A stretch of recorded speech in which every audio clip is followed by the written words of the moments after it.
هذه الشيلة من كلمة الشاعر عمر عبد الله عبد أحمد الغيثي، مهدى وخاصة إلى والده الغالي الشيخ عبد الله عبد أحمد الغيثي.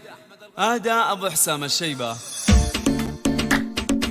يا والدي يا تاج في راسي القاسي، يا مسندي والرزح القايد النبراس، يا من عليه ارتاح وريزح وشقاسي، ساع النكد والغيظ والحامية الوطاس. يا شيخي بكتب خار بينادي مع ناسي، وانا فيك اتفخر وراهن وشد الباس. والليل يا هاجس طرح احطك الراسي، وتحبقها في قمة الشامخ الملاس.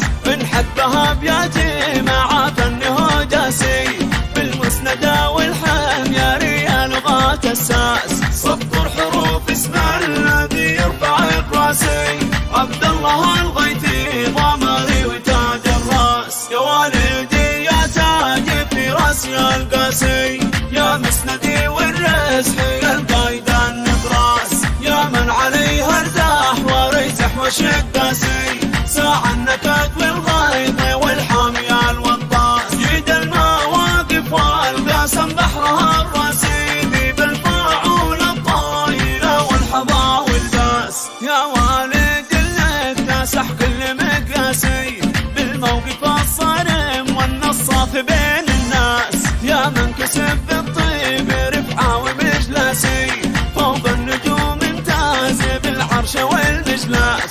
بعهدك بالله ذي كون احواسي، ان على دربك رجل رافعين الراس. يا والدي يا تاج في راسي القاسي،